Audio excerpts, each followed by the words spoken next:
Diga Obrigado aí. por te ter aí na discussão, né? Grande amigo e parceiro, aí vai ser ótimo estar conversando contigo. E hoje a temática nossa aí dessa noite vai ser oxigenoterapia, né?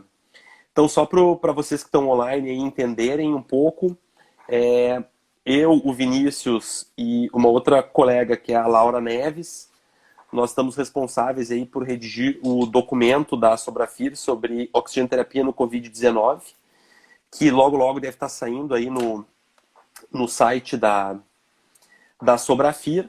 Então a ideia é conversar um pouco sobre essa temática, nós vamos nos apresentar, por mais que quem já saiba quem eu ou o Maldaner somos, é importante a gente estar falando um pouco. Então, Maldaner, te apresenta aí, depois eu falo de mim.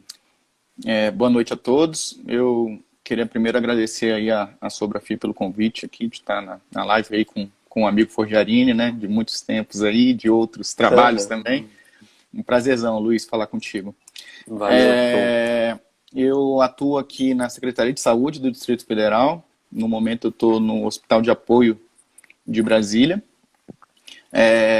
E eu também sou docente aqui da Escola Superior de Ciências da Saúde, que é a ESCS, mais especificamente, que é uma escola dentro da Secretaria de Saúde, então atuo também na parte docente, e sou o diretor regional aqui da nossa associação da Sobrafir no Distrito Federal. Show. Bom, eu sou o Luiz Forgiarini, sou fisioterapeuta assim como o Maldaner, né? Sou docente do programa de pós-graduação em Saúde e Desenvolvimento Humano da Universidade de La Salle, assim como do curso de fisioterapia. Atuo também na área da indústria, em ventilação mecânica, e também desde a minha formação, 3 dias depois de formado, já estava dentro da terapia intensiva, então minha área sempre foi essa aí. A ideia vai ser a gente conversar com vocês um pouco hoje sobre a questão da oxigenoterapia, né? Como a gente comentou, e eu comentei na outra live, junto com o Fabiano Nedel aqui do Rio Grande do Sul, eu esqueci de falar que eu sou o diretor da Regional Rio Grande do Sul, o mais importante só. Nós da Sobrafir, como um todo, temos nos preocupado em orientar os profissionais que estão atuantes na beira do leito aí, e aqueles que têm buscado conhecimento acerca do manejo em diversos pontos aí da Covid-19, né? Então, acho que esse é um tema extremamente pertinente, né? E também acho que é importante nós ressaltarmos que a ideia de nós conversarmos sobre essa temática é porque tanto eu quanto o Maldaner hoje passamos a tarde lendo e discutindo aí por WhatsApp algumas questões. E tem ficado claro, né, Maldaner, que grande parte dos locais tem relatado a sua experiência aí, mas não sei para ti, para mim fica um pouco claro que acho que cada local tem aprendido de uma forma diferente. Acho que esse é um tema eminente de discussão, mas que basicamente o aprendizado aí à beira do leito e os artigos que têm saído de experiência de cada local tem nos guiado para a gente achar um termo mais adequado do que fazer, né? E talvez nós também tenhamos que aprender algumas coisas, mas acho que tem pontos aí que já ficaram um pouco claro na literatura, do que a gente pode ter um pouco mais de cuidado, do que a gente pode ser um pouco mais seguro. Então, Madonna, eu acho que a gente tinha combinado de começar um pouco falando aí dessa questão de oxigenação, PF e tudo mais. Eu acho que tu pode puxar aí, a gente vai trocando ideia junto, e depois eu vou para as perguntas aí que nós recebemos previamente, tá? Não, tranquilo, Luiz. Eu concordo contigo. Tudo que hoje a gente vem apresentando e falando, basicamente vem de opiniões de especialistas e de especialistas que estão vivendo a situação até há mais tempo que no Brasil a respeito da insuficiência respiratória pela Covid-19, né, a SARS-CoV-2. Então, a cada semana, a cada dia, essas informações, essas atualizações vêm nos acrescentando novas situações e questões novas, discussões.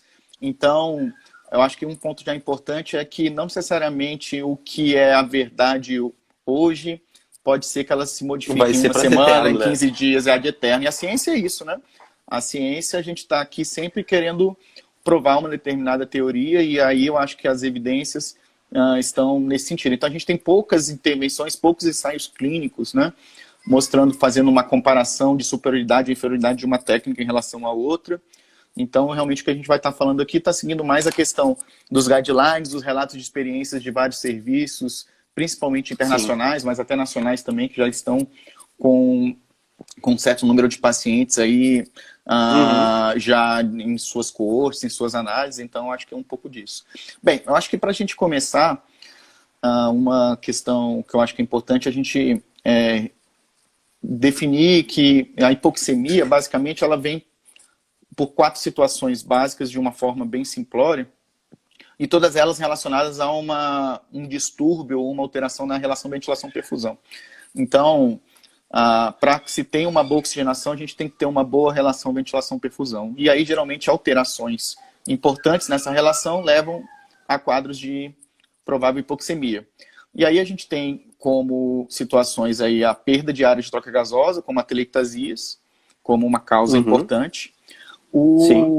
O problema na difusão dos gases entre a membrana alvéolo-capilar, e aí esse problema pode ser tanto por espessamento de membrana quanto por uma barreira mecânica, como por exemplo líquido edema.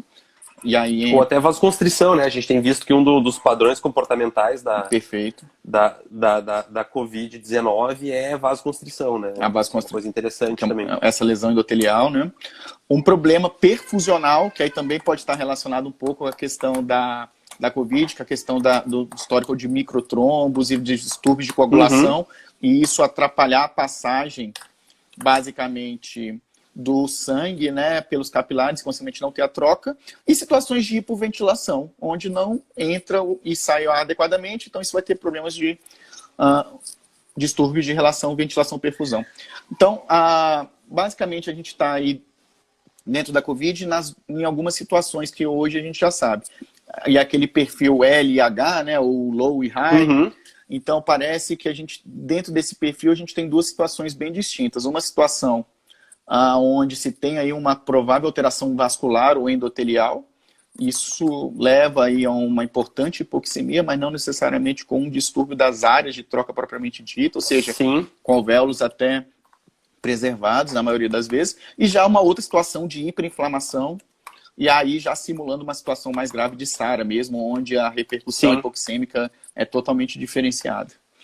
E uma outra questão que eu acho que vale a pena é como que a gente identifica essa hipoxemia e como que a gente vai monitorar essa hipoxemia, né? Uhum. Então, basicamente, a gente vai olhando aí a pressão arterial de oxigênio, ou a PaO2, que é o oxigênio dissolvido no Uhum. plasma. Então, a priori, a gente quer manter esse valor aí entre 80 a 100 milímetros de mercúrio. E aí a gente sabe que essa PO2 ela varia conforme a idade. Então, você pode ter valores ali abaixo de 70, já indicando hipoxemia. Mas, de uma forma geral, independente da idade, a gente caracteriza a hipoxemia quando a PO2 está abaixo de 60, né, Sim. Luiz? Então, abaixo de 60, ou, se eu não tenho um gasômetro, um importante item é a questão da saturação. E aí a gente tem a Uhum. saturação periférica medida por oxímetros, e aí que a gente chama de SPO2, né, ou saturação periférica de oxigênio.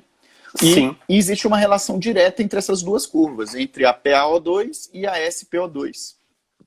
E aí a gente sabe que quando a gente está ali em PO2 de 80 a 100, a gente está provavelmente ali em saturações de 95 a 97%. E aí quando essa PO2 está próxima a 60, a gente está ali em saturações periféricas entre 92 e 90%. E aí, Luiz, eu acho que falando disso, a gente já poderia entrar no que se tem de indicação mesmo para o Sim. início da oxigenoterapia nesses pacientes. Ótimo. Acho que sim. Quais Vamos lá. seriam esses parâmetros que a gente iniciaria a terapia? Aí eu acho que eu posso passar a bola para você e iniciar a discussão. Beleza.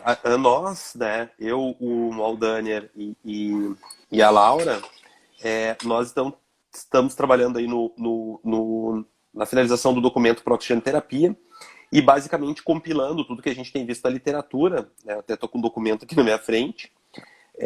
Basicamente se recomenda, então, o início da oxigenoterapia quando se tem uma saturação periférica de oxigênio menor que 90. Tá? Então, é uma forte recomendação, com uma moderada evidência, né? E a gente sugere do documento, baseado nos documentos que existem hoje disponíveis sobre isso, que se inicie a oxigenoterapia quando a saturação periférica estiver menor que 92. Tá? E, basicamente, em ambas as situações, aí, a saturação periférica alva é em torno de 96%, certo? Então, esse é o primeiro ponto. Acho que o paciente adentrou, né, hospital, avaliou oxigenação e a gente tem esse parâmetro aí, né? Então, abaixo de 90 é um primeiro ponto de corte. A nossa sugestão é que abaixo de 92 já seja iniciado a oxigenoterapia e se busca uma saturação-alvo de 96%. A grande questão, né, Maldaner, que eu acho que foi grande parte das perguntas que nós também recebemos, é a dúvida do pessoal quanto à utilização, né, usa catéter, usa máscara com reservatório ou não, usa cânula nasal de alto fluxo, que são temas que a gente também aborda, mas que a gente pode ir discutindo junto aí, né? Não, com certeza, Luiz. E aí, até complementando um pouco o que você colocou, eu acho que um ponto muito importante é também esse alvo lá em cima, de 96, né? Então, a gente não precisa manter paciente saturando 98, 99, 100%, porque a gente já vai estar correndo um outro risco, que é a hiperóxia e a toxicidade do oxigênio, que também é uma questão lesiva para o tecido pulmonar. Então, a gente vai estar provendo um tratamento e esse tratamento pode estar gerando uma resposta inflamatória, gerando alterações aí até da questão da própria atelectasia por absorção, dentre outras situações. E a gente não tem necessidade de botar essa saturação periférica lá 99, 100%. Porque a gente já sabe. Só não querendo te cortar, mas acho que esse é um ponto importante e de nós comentarmos aí, é que não deve haver a busca incessante pelo 100%, né? E isso não só em relação à Covid-19. Nós temos trabalhos aí dos últimos 2, 3 anos que têm mostrado, inclusive, aumento de risco cardiovascular para pacientes em hiperóxia, né? Então, basicamente, se nós lembrarmos não só para a Covid, mas o conhecimento que a gente tem de outras patologias, e acho que isso é um ponto importante aqui da gente destacar, né? A doença tem um comportamento novo, né? Basicamente relacionado ao padrão que se estabelece de síndrome respiratório agudo, que basicamente pode haver sim secreção, padrão de vidro fosco, enfim, ou pode também estar relacionado à vasoconstrição pulmonar. Mas há uma busca na clínica, de uma maneira geral, para todo e qualquer paciente, a saturação mais alta possível. Então a gente deve sempre observar os pontos de corte, inclusive de limite superior para os pacientes, né? Isso não vai ser diferente na Covid. Perfeito, Luiz. Eu acho que isso é uma questão que a gente tem que ter cuidado. E uma outra questão que eu acho que vale a discussão é a questão também do paciente ter ou não ter um aumento de trabalho ventilatório. E a oxigenoterapia, basicamente, ela não vai trabalhar com essa questão da redução específica do trabalho ventilatório. Então, o paciente, também, uma das questões que se tem, além da própria saturação, é se o paciente está ou não taquipneico. Então, a frequência acima de 24, que a maioria dos trabalhos vem colocando aí como um ponto de corte para dizer, opa, esse paciente também está taquipneico, e aí a gente já nota alguma situação que pode estar relacionada a um aumento de trabalho. Então, tanto a gente tem a questão de oxigenação propriamente dita, mas também a frequência respiratória como um parâmetro indireto, nos referindo a uma questão de trabalho ventilatório que pode estar ou não aumentado. E não necessariamente todos os pacientes hipoxêmicos vão ter esse aumento de trabalho. Sim. A gente vê muito nessa questão, de novo, dos dois fenótipos, né? Em relação à COVID e a SARS-CoV-2. E aí, Luiz, até já adiantando agora um pouco e falar um pouquinho de algumas questões que a gente viu aí, que veio muitas perguntas, a questão do catéter e da máscara no relante, que foi uma coisa que você colocou. Que eu acho que ótimo, isso aí. A gente recebeu perguntas sobre isso. E eu acho que uma das dúvidas que os próprios guidelines têm, e que eu acho que a gente tem que deixar bem claro, é que é sempre uma ou outra opção de início de terapia de oxigenoterapia, e não uma evolução dos dispositivos. Então, a priori, o que se acredita é que com catéter nasal de oxigênio até 6 litros e a máscara de reservatório também até 6 litros por minuto, a gente estará provavelmente produzindo menos aerosol, ou seja, tendo um menor risco e maior segurança na administração desse oxigênio em relação à questão do contágio, que é uma questão muito importante, que a gente tem que realmente pensar na segurança da nossa equipe e também do ambiente. Exatamente. Então, ou um ou outro. Ou outro. É o catéter nasal de oxigênio ou a máscara de reservatório não enrelante. E aí, apesar da máscara ofertar quase 100% de oxigênio, a gente não vai ofertar altos fluxos de oxigênio. A gente não vai ofertar mais do que 6 litros, porque a gente sabe que a partir de 10 litros também a chance de produção de aerosol aumenta e a gente não tem mais esse controle de segurança. Então, como formas de administrar esse oxigênio, a gente tem o catéter, é o mais conhecido, dependendo da região, mas aqui no DF é muito conhecido como catéter tipo óculos. Não sei se aí, por aí também no Rio Grande, sim, o pessoal chama assim. A gente óculos nasal ou catéter convencional, né? Óculos nasal para nós é aquele que fica bem na entrada da fossa nasal e depois o catéter que ele tem produzido. Isso, ou o catéter... Acho que é meio comum para todo mundo. É meio comum para todo mundo, né? Mas talvez algumas regiões tenham algumas nomenclaturas diferenciadas ao termo. E a máscara com um reservatório não enrolante é aquela que não tem o orifício aberto na sua lateral, né? Isso, esse é um ponto importante, né? Porque a gente tem máscara com reservatório que tem a parte onde eu teria exalação, né? Isso. E isso é algo que tem que estar claro para todo mundo, que na verdade, a grande discussão toda entre oxigenoterapia, cânula nasal de alto fluxo, ventilação não invasiva, que não é o nosso tema, mas que é importante só abordar, é a questão exalatória, né? Então, tem se falado muito sobre o risco de contaminação pelo alcance de partículas que isso teria, né? Então, essa terapêutica ela não pode fazer com que o risco para que pacientes do ambiente aumentem sua virulência e muito menos para que os profissionais de saúde, né, tendo ou não, por mais que tenham todos os EPIs, equipamentos de proteção individual, adequados, que eles aumentem o seu risco de contaminação, né? E aí, complementando até, a gente sabe que tem outras formas também, né? E aí uma das mais conhecidas é a forma de máscara de Venturi, que é uma situação de médio baixo fluxo, de médio alto fluxo, né? E aí, por essa questão da concentração do fluxo através das peças diferenciadas, você pode trabalhar até com 15 litros por minuto.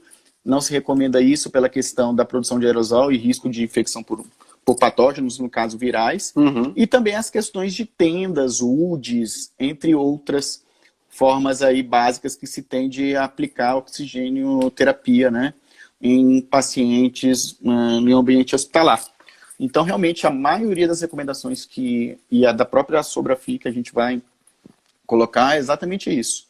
A questão de se recomendar mesmo catéter ou a máscara de reservatório não relalante, e aí isso ser a 6 litros por minuto. E aí, Luiz, a gente pode, uma pergunta também, aí eu coloco até para você, eu acho que nesse bate-papo, como avaliar a resposta depois de um paciente ter iniciado, né? O que eu tenho que observar no paciente durante a terapia para dizer que a terapia está sendo efetiva ou não? Acho que isso é uma pergunta. Acho que esse é um ponto importante, né?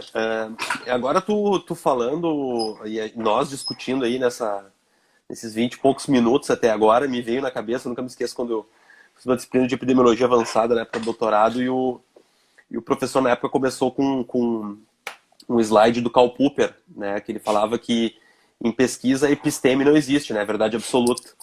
E aí ele falava que a verdade é provisória para sempre em pesquisa, e eu acho que o melhor momento para a afirmação do Karl Popper ser tão boa é esse momento, né? A verdade está sendo provisória para sempre. A gente que tem acompanhado aí dentro do comitê da Covid-19 da Sobrafir, tudo que é trabalho que vem saindo dia a dia e vem discutindo a expertise de um lugar, daqui um pouco não bate com a outra, e aí o relato de um pesquisador, referência na área, ele não é o mesmo do de outro, né? E a gente tem visto isso incansavelmente, assim, né? Então, mas vamos lá, respondendo a tua pergunta, eu acho que toda vez que a gente estabelece uma terapêutica, seja ela oxigenoterapia, ventilação não invasiva ou ventilação mecânica, independente do paciente, a gente tem que ter um objetivo, o alvo que a gente quer alcançar, né? Isso não vai ser diferente no Covid. Uma vez que eu estabeleço uma terapêutica, eu tenho que estabelecer meta, né? E aonde eu quero chegar com essa terapêutica.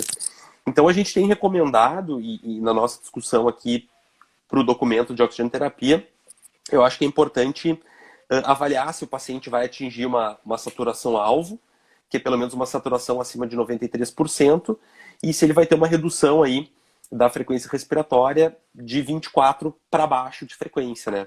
Caso isso não aconteça, o paciente manter uma saturação menor que 93% ou frequência acima de 94%, o recomendado acaba sendo a intubação orotraqueal, né? Isso. E aí a gente vai entrar até nessa discussão, né, do falhando na oxigenoterapia, mas eu acho que um outro, até para complementar um pouquinho, que eu acho que são outros dois parâmetros que tem uma boa discussão, é a questão da relação PF, né, ou relação PO2-FiO2, e também daquela relação saturação-FiO2, ou SF.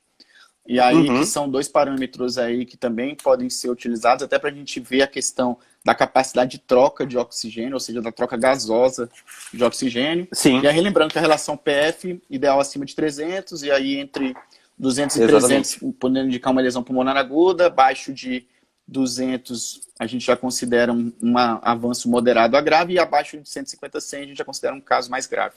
E a relação SF, a gente tem aí valores que a gente preconiza acima de 315, e aí existem fórmulas, aí basicamente eu vou citar aqui uma, que é aquela feita basicamente pelo que, se eu não me engano, é modificação de Kigali do critério de Berrin, que você pegar a saturação, basicamente seria 64 mais 0,84 multiplicado pela relação PF, a gente teria aí a relação SF, e ela se tem uma certa relação, e aí a gente tem como problemas graves já de oxigenação quando essa SF está abaixo de 190. Então, acho que pode também a questão para ver a questão também de resposta, capacidade de troca desse paciente, ter uma monitorização mais efetiva. Se eu tiver gasômetro, a relação PO2-CO2, mas se eu não tiver, e às vezes a gente vai estar em situações aí de grande número de pacientes a serem acompanhados, talvez a SO2, aí, a SPO2 pela FiO2 seja um parâmetro para facilitar muita coisa aí na monitorização desse tipo de paciente. E aí, Luiz, já complementando um pouquinho, que eu sei que é uma pergunta que muita gente tem, e nesses pacientes que fazem oxigenoterapia, realmente eles vão para intubação orotraqueal, a catéter de alto fluxo, principalmente como uma forma de oxigenoterapia, o que a gente pode discutir a respeito um pouquinho do catéter de alto fluxo, né? Então, acho que uma coisa interessante só de comentar com o pessoal que está ao vivo conosco aí na live, né?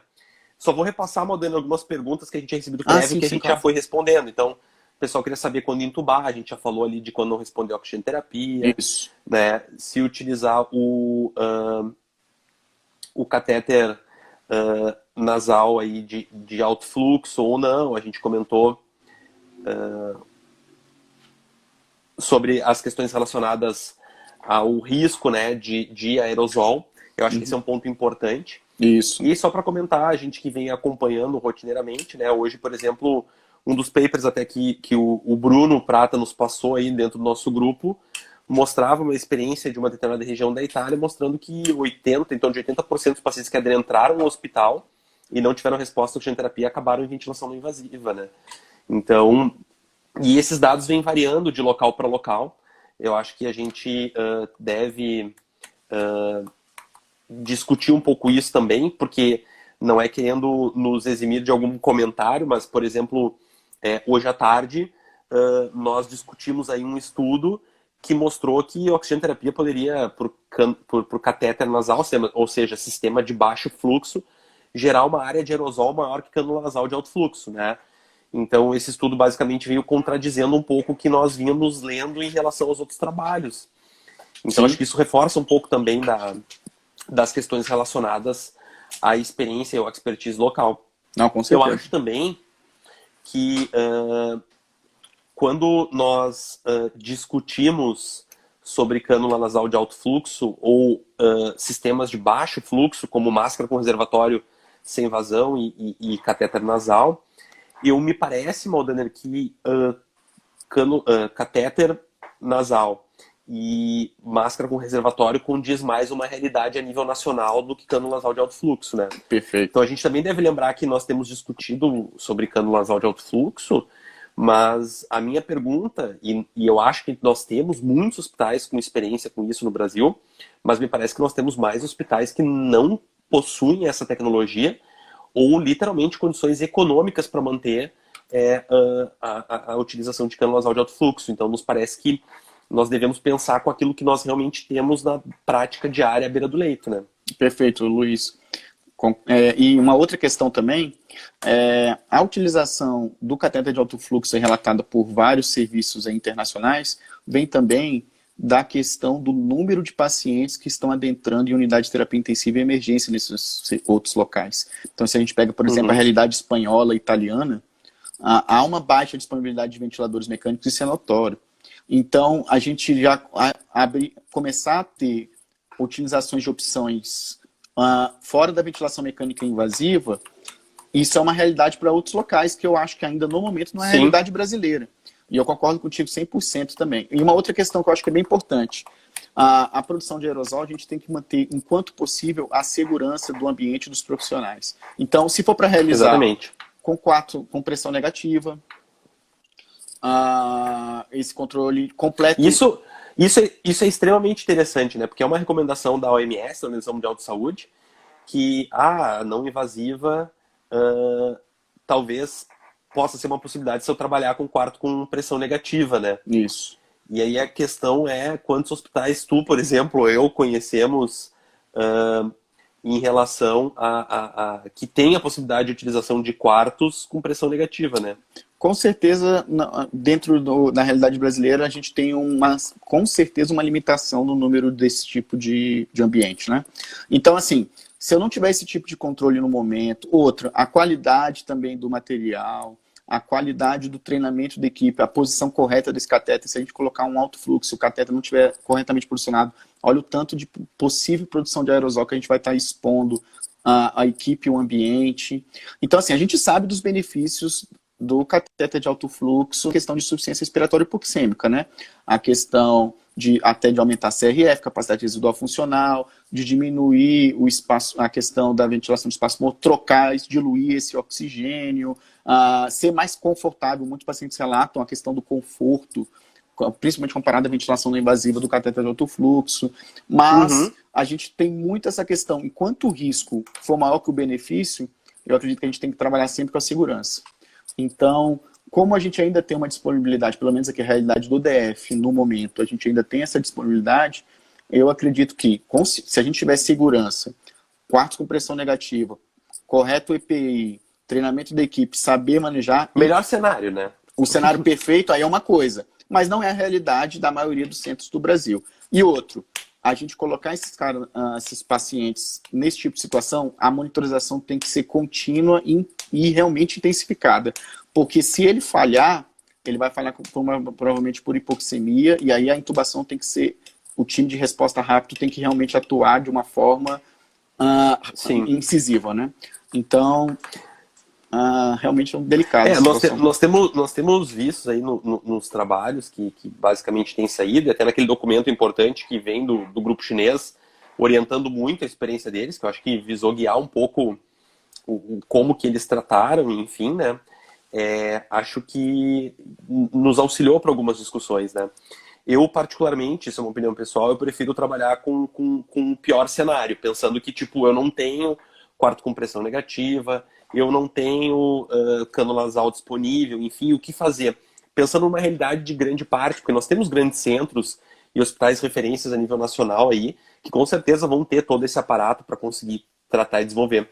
A grande questão é que, dentre a possível superlotação de leito hospitalar, essa realidade ótima, ela se decai para uma realidade, basicamente, do que eu consigo fazer, né?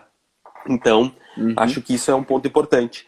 Uma pergunta que a gente teve, uma dúvida também, muito pessoal tem muita dúvida aí, Maldana, se puder dar um help pra gente, quanto à umidificação. Essa é uma discussão que tem aparecido. Então, várias perguntas aqui que nós recebemos, elas vêm acerca da umidificação aí.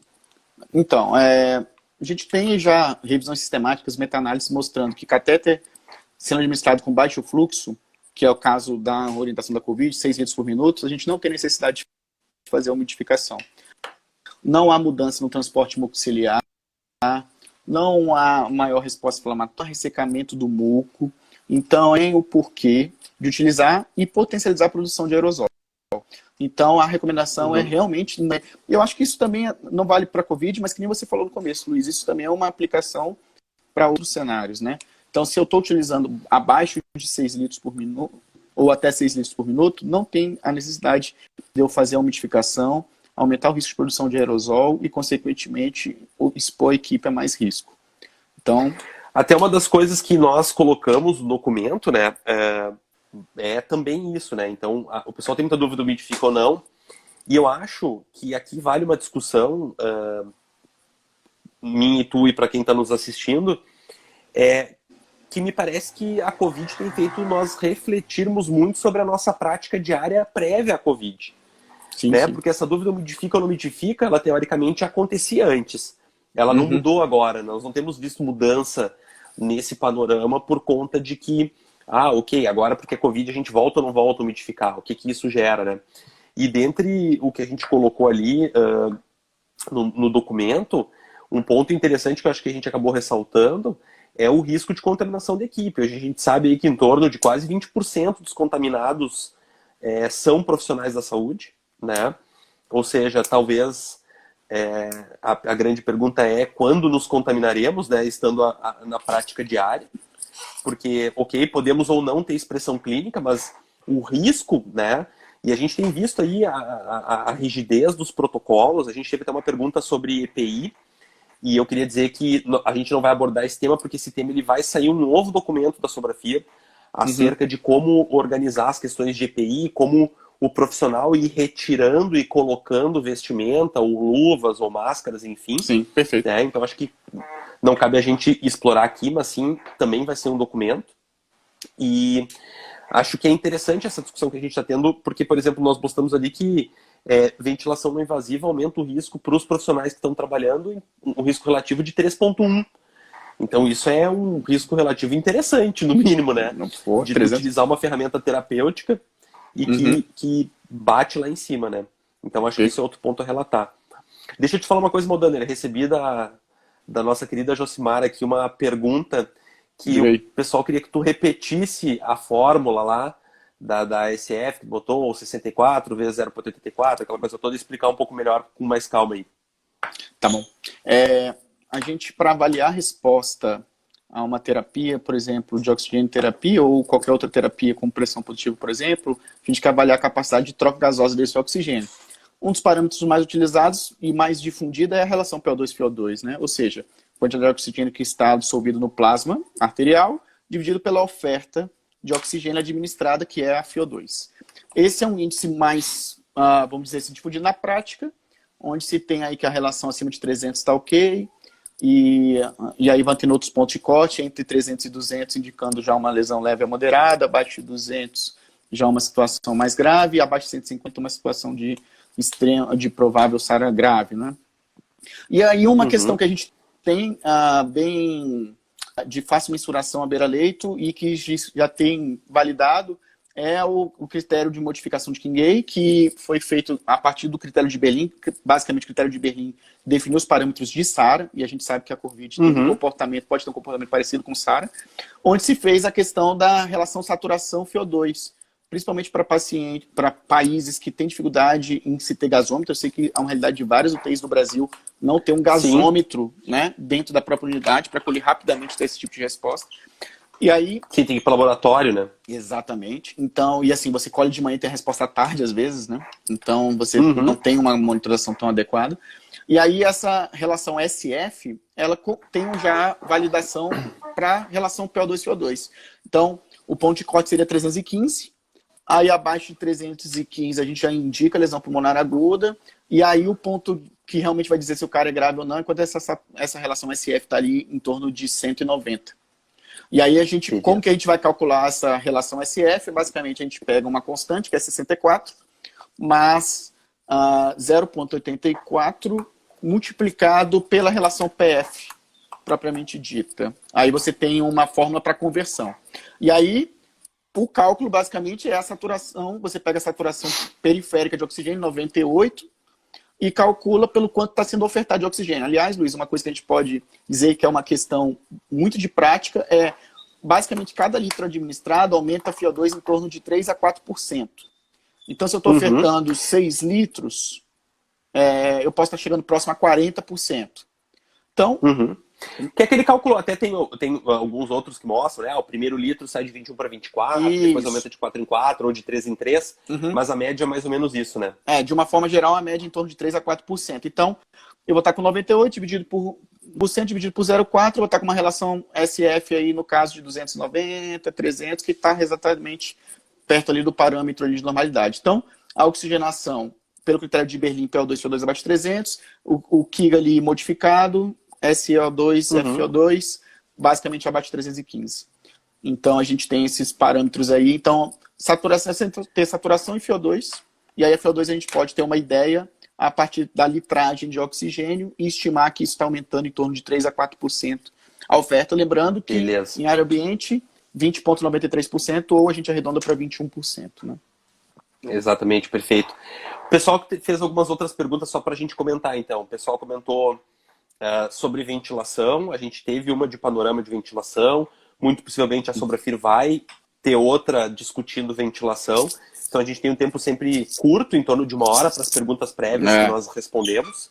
Verdade. Só para esclarecer, a gente fechou pergunta e comentário aqui, porque essa live está sendo gravada, então a ideia é só que depois o vídeo disponibilizado possa ter uma qualidade maior. Então nós sempre abrimos no Instagram da Sobrafir a possibilidade de perguntas para a live do dia, ou as que estão acontecendo.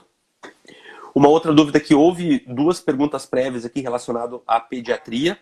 Então nós já temos aí o pessoal da pediatria que está trabalhando. Eu particularmente não me atrevo a falar de pediatria, tendo o grupo que nós temos dentro da Sobrafir com alto conhecimento aí de pediatria, seja para oxigenoterapia, ventilação não invasiva, ventilação mecânica. Então acho que nós, né, que somos do adulto e moderno, acho que nós vamos ser ótimos se nós não opinarmos nessa área. Não me atrevo. Também não. Então a gente tem a Felanza, a Simone, o pessoal todo aí, desculpa se eu esqueci alguém, a gente vai tentando lembrar 1000 coisas ao mesmo tempo aqui, mas que já estão trabalhando nesses documentos. Então, pediatria, acho que a gente vai deixar um pouco para o pessoal da pediatria comentar. E uma outra pergunta, então, vamos ver aqui, né? Acho que a gente já respondeu a questão de umidifica ou não. Teve uma pergunta relacionada que é quanto à questão da parada cardiorrespiratória. Então, em paciente de ventilação mecânica, nós também temos um documento que eu não me lembro agora se já saiu. Acho que sim, né? O da parada já saiu, posso até acessar aqui agora. Sim. Em tempo real com várias coisas. Mas lá tem todas as orientações de como proceder em relação à parada cardiorrespiratória. Tá? Ok. E aí acho que é importante quem está online conosco acessar o site da Sobrafir, né? A sobrafir.com.br. Acho que esse é o grande momento que nós temos de nos mostrarmos aí, basicamente, como profissionais que são protagonistas dentro da área, tá? Basicamente são profissionais que vão fazer a diferença na beira do leito, mas um ponto importante também talvez seja relembrar o papel da sociedade frente à a sociedade científica como a Sobrafir frente à orientação dos seus profissionais, frente à preocupação que nós estamos de produzir documento e talvez a importância do fisioterapeuta se associar à sociedade que representa ele, que discute com outros órgãos e entidades a nossa participação e atuação. Então acho que é importante relembrar isso, né? É isso. A sociedade tem um papel importante de discussão, né, da importância de nós, profissionais de fisioterapia respiratória e profissionais de terapia intensiva, frente ao que está acontecendo. E a Sobrafir contra o órgão é o que tem discutindo a importância desse profissional. Isso. Luiz, eu acabei recebendo também aqui 2 perguntas, eu vou tentar responder rapidinho aqui. Beleza, nós estamos com 42 minutos, então tem mais uns tem tempo. 10, 15 minutos aí. Bora lá. Então, uma pergunta que veio aqui é a respeito da questão de se a gente conhece alguma relação da posição prona em oxigenoterapia simples, né? Ou seja, pronar pacientes em ventilação espontânea. Então, a gente realmente vem vendo esses relatos de pessoas que estão pronando pacientes tanto em catéter de alto fluxo, VNI, mas até em oxigenoterapia e máscara de reservatório. E realmente há todo um mecanismo fisiológico explicando o porquê que a prona melhora a oxigenação, a questão da melhor distribuição de fluxo aéreo alveolar, a questão da descompressão cardíaca. Não vou me ater aqui, porque até prona acho que já foi uma das lives aí anteriormente. Mas o que eu acho que ainda carece de evidência, principalmente, assim, beleza, alguns vídeos aí, alguns relatos que a pronto está melhorando a oxigenação, mas está melhorando o desfecho. Eu acho que essa é uma grande questão.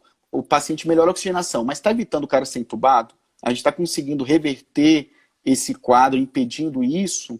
Ou estamos retardando, de repente, uma ventilação mecânica invasiva e expondo o paciente até um avanço de lesão e aí depois até o tratamento da própria ventilação mecânica invasiva ser mais comprometido, né? Eu acho que esse é o ponto fundamental e interessantemente nós temos visto opinião de vários experts na área, né?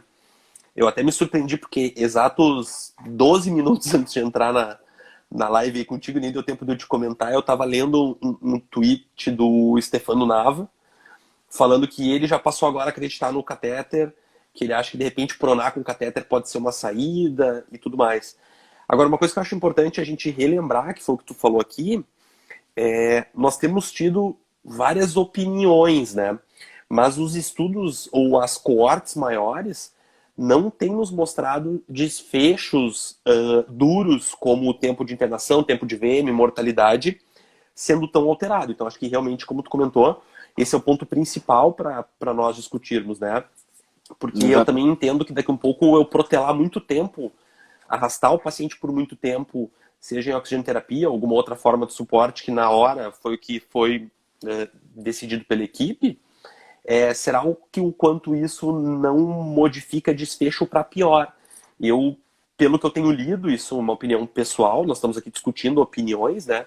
O que eu tenho lido é que me parece que várias terapêuticas que protelam intubação num paciente que começa a ter indicação franca de intubação, ela tem estado linkado à piora desse quadro. Eu vou aumentar a lesão pulmonar, eu vou piorar o quadro clínico como um todo desse paciente e muito possivelmente esse arrastar, esse protelar de tempo aí acaba comprometendo um desfecho que pode ser o principal avaliado que a gente tem discutido hoje, que é a mortalidade. Né? Não, é perfeito. Eu acho que assim, a gente ainda carece de evidências a respeito do desfecho propriamente. Que melhora a oxigenação, eu não tenho dúvida. Eu acho que nem você, né, Luiz, que posição pronta pode melhorar a oxigenação nesse tipo de situação. Com certeza. E agora se a gente realmente está tendo uma boa resposta. É assim, aí tem relatos favoráveis, relatos também de, opa, estamos postergando às vezes demais e aqui a gente tem. Então, acho que sempre uma monitorização, e aí eu acho que é uma questão também que vale muito a gente ressaltar.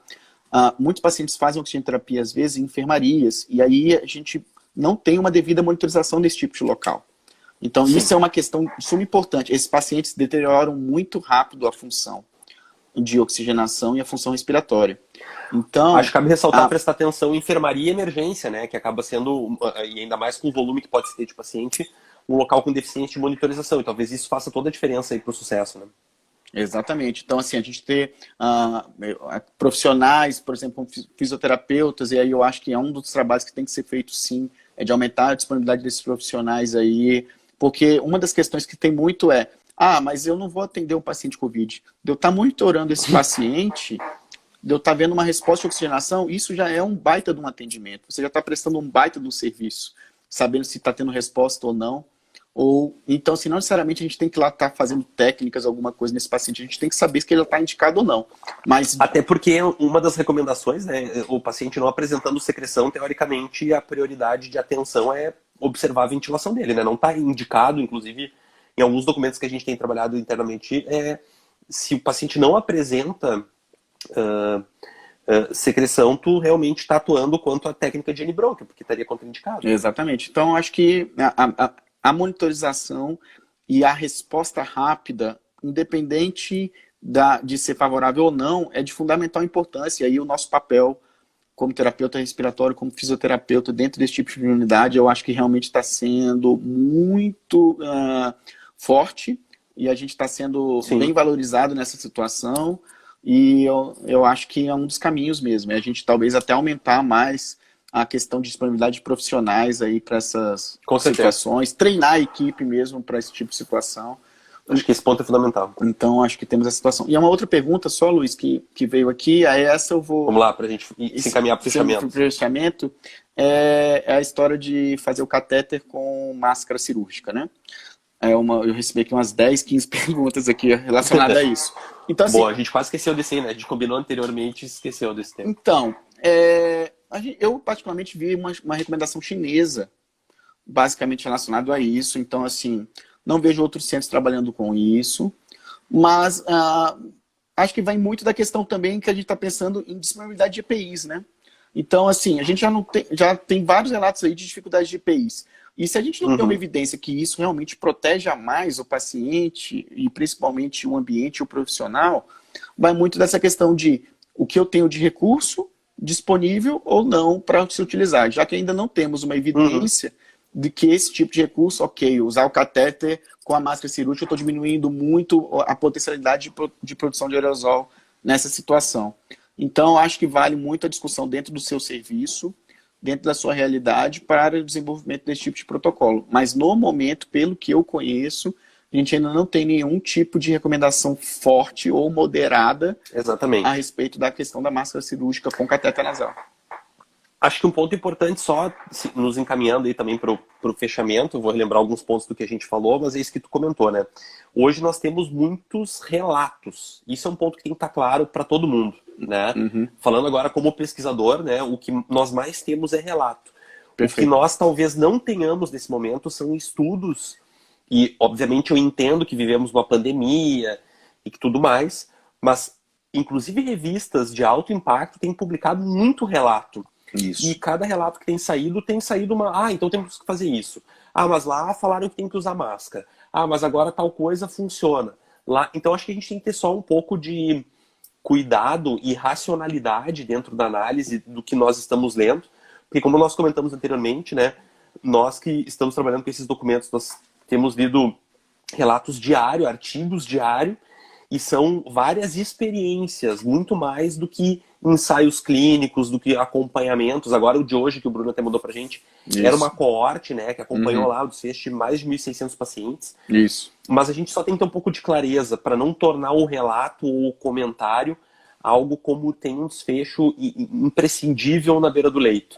Então o que a gente tem hoje, que a gente recomendou no documento é paciente com saturação periférica menor que 90 ou menor que 92, se recomenda a utilização de oxigenoterapia, seja por catéter nasal, que é um sistema de baixo fluxo, usando 6 litros por minuto, ou máscara com reservatório, sem vazão respiratória, utilizando como alvo manter uma saturação, então, periférica em torno de 96%, não precisamos buscar o 100%, mas basicamente, se nós não conseguirmos manter uma saturação periférica acima de 93, ou uma frequência respiratória menor ou igual a 24, talvez nós temos que passar a pensar em intubação desse paciente para evitar o risco de lesão associada por manutenção desse quadro ventilatório exacerbado e com isso piorar desfecho clínico lá na frente com aumento de tempo de ventilação mecânica e risco de morbimortalidade. Então acho que esse é o ponto fundamental que fica de orientação aqui para nós aí.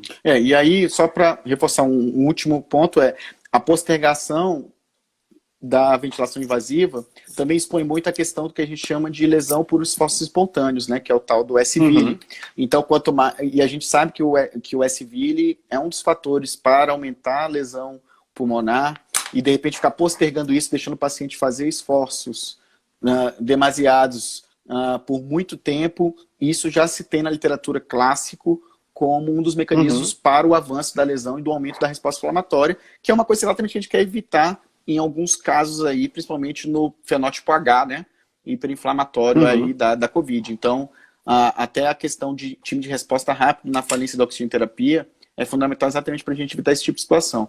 E o paciente começou a ter aumento de trabalho, a gente tem que mudar a estratégia. Exato. Acho que aqui é uma outra coisa só importante, nós não vamos aprofundarmos, né? Mas acho que é legal só dizer para o pessoal também se informar um pouco. Logo deve ter alguma outra live que a gente vai comentar sobre isso. Não nós, eu digo, mas algum outro colega. Que é sobre os dois fenótipos, né? O L e o H. Isso. E que eles têm comportamentos completamente diferentes na clínica. E que eu acho que fica uma dica importante aqui para os profissionais, que é se atentarem ao perfil, né, do fenótipo. Ou seja, eu tô com esse cara que talvez ele rapidamente possa... Ele é o cara já do perfil que a inflamação é maior. E se eu deixar ele ventilando espontaneamente por mais tempo, ele piora esse quadro, pelo SVIL, como tu comentou. Ou ele é do outro fenótipo, onde basicamente ele não tem esse padrão inflamatório tão forte e talvez eu possa avaliar ele e observar como ele se comporta. Então, acho que essas duas questões são bem importantes também e também estão associadas ao quanto eu busco ou talvez tolero mais tempo ou mais esforço em oxigenoterapia, porque a gente tem que lembrar que há um alto perfil aí de pacientes que não têm um comportamento de SARA convencional, né? Isso eu acho que é o ponto fundamental para ficar claro para a gente. E nós sabemos tanto em SARA quanto em outras patologias que postergar a intubação desse quadro, ele realmente está diretamente associado à maior mortalidade. Né? Perfeito, Luiz. Eu acho que esse é o pensamento mesmo que nós temos que ter como profissionais ali que estão lidando com esses pacientes e principalmente numa situação que a gente tem que pensar, se ele está dependendo de oxigênio, a sua troca gasosa não está funcionando adequadamente, então ele já tem algum tipo de agressão ao tecido pulmonar. Exatamente. Né? Então a gente tem que pensar muito nisso, sempre quando a gente tiver esse cuidado com esse tipo de paciente. Né? Beleza. Bom, Maldani, eu acho que nós vamos fechando aqui, fechamos 1 hora de live, daqui a pouco pode ser que a gente caia aí antes do tempo. E eu acho que acho que a ideia mesmo era essa, tá? Nós, quanto Associação Brasileira de Terapia Respiratória, Cardiovascular e Terapia Intensiva, né, falando aqui como membro que está atualmente diretor-presidente da Regional Grande do Sul e mais um membro que também está diretor-presidente da Distrito Federal, a ideia nossa é ser focal nas temáticas. Acessem o site da Sobrafir, www.sobrafir.com.br. Procurem, lá vai ter uma aba Covid-19, todos os documentos oficiais produzidos pela Sobrafir e recomendações estão lá, então informe-se. E acho que vale a dica aqui de nos acompanharmos quanto associação e talvez de associação mesmo, se tornarem sócio, né? Porque basicamente nós estamos aí trabalhando arduamente para tentar levar o máximo de informação possível, atualizada e quase que em tempo real, porque nós temos mudado várias das discussões e documentos ao longo do dia, digamos assim, né? A cada informação nova que surge, inclusive atualizar documentos que já estão disponíveis, implementar esses documentos, para que você que basicamente está aí em contato na beira do leito com possíveis pacientes por quadro de Covid-19 tenha informação para atuar da melhor maneira possível. Meu amigo Maldani, era ótimo estar contigo aí. Valeu, Luiz. Muito bom. Obrigadão, cara. Mais uma parceria que não é de hoje, né? Então, sigamos aí. Amém, cara. Obrigadão aí, valeu pelo convite. Agradeço de novo aí a Sobrafir aí E estou me colocando sempre à disposição aí para outros momentos, outras lives. E é isso, gente. Eu acho que nós temos que sempre ter o nosso papel de protagonismo aí realmente evidenciado nessa situação, e a Sobrafir tem um papel fundamental nisso. Conte conosco mesmo, tá bom? Eu agradeço também ao convite, tá? Para a Josi, para todo mundo da Sobrafir. A gente está prestes a cair aí, a informação que ela acabou de me dar.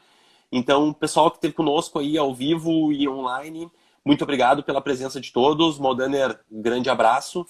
E é isso, siga lá as informações que nós temos disponibilizado.